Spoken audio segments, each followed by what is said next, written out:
तो दोस्तों, आज मैं आपके सामने लेके आया हूँ कंपाउंड इंटरेस्ट से संबंधित इंस्टॉलमेंट वाला क्वेश्चन, जो कि कहीं ना कहीं डाउन पेमेंट पे आधारित है।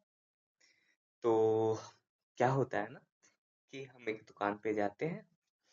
अब दुकान पे जाते हैं एक मोबाइल लेने।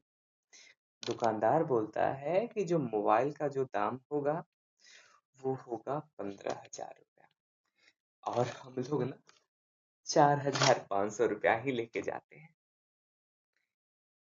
तो फिर बाद में दुकानदार को बोलते हैं, ठीक है, आप इतना रुपया फिलहाल के लिए रख लीजिए और दो और अलग अलग सालों में इंस्टॉलमेंट लगवा लीजिए। मैं हर एक साल में उतना रुपया आपको पे कर दूंगा। दुकानदार बोलता है, ठीक है, मैं लगा देता हूँ इंस्टॉलमेंट पे। तो वो 10% का रेट बतलाते हैं और बोलते हैं कंपाउंड इंटरेस्ट पे मैं लगाऊंगा। तो हमने कहा, ठीक है भाई। अब दुकानदार सही लगाता है या नहीं लगाता है, इसको चेक करने के लिए ना हम लोग ये सीख लेते हैं। ठीक है, अगर वो गलत बतला दिया, ज्यादा बढ़ा के ले लिया, तो हम तो ठगे जाएंगे ना। तो इससे सॉल्व करना हमें आना पड़ेगा ताकि हम बच पाए उससे। तो आइए अब इसे हम सॉल्व करते हैं।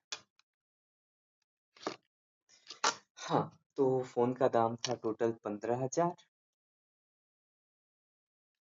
15,000 में से हमने 4,500 रुपया कर दिया डाउन पेमेंट। मतलब अब हमें और देना है 10,500 रुपये, और जो हमारा इंस्टॉलमेंट लगेगा वो 10,500 पे ही लगेगा, और ये हमारे लिए प्रिंसिपल होगा। ओके, अब आइए इसको हम लोग सॉल्व करते हैं। हाँ, एक और चीज, वहां पे कहीं ना कहीं जो रेट दे रखा था वो 10% दे रखा था। इसका फ्रैक्शनल वैल्यू हम लोग पहले निकालेंगे। तो इसको हम लोग 1/10 लिखते हैं।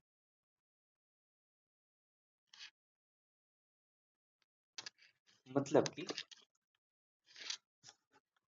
ये 1 ना हमारा इंटरेस्ट होगा, 10 हमारा प्रिंसिपल होगा। तो अमाउंट कहीं ना कहीं 11 होना चाहिए। तो 10 रुपया अगर प्रिंसिपल है तो अमाउंट 11 रुपया होगा। ये फर्स्ट ईयर के लिए होगा। सेकेंड ईयर के लिए ना कंपाउंड इंटरेस्ट में हमेशा स्क्वायर किया जाता है। तो 10 का स्क्वायर 100, 11 का स्क्वायर 121 होगा। तो ये सेकेंड ईयर के लिए होगा।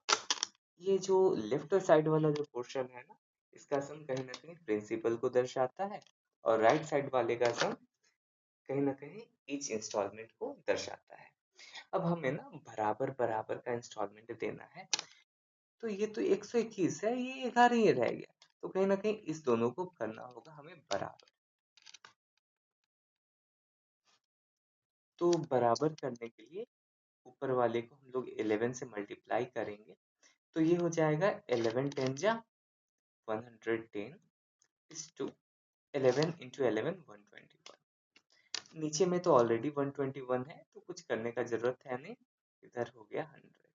अभी मैंने थोड़ा देर पहले ही बताया था कि जो लेफ्ट साइड वाला होगा उसका सम हमेशा प्रिंसिपल के बराबर होगा। तो 110 प्लस 100, दोनों का सम जो हो जाएगा वो हो जाएगा 210। मतलब 210 बराबर प्रिंसिपल होगा, और हर एक इंस्टॉलमेंट 121 121 का है।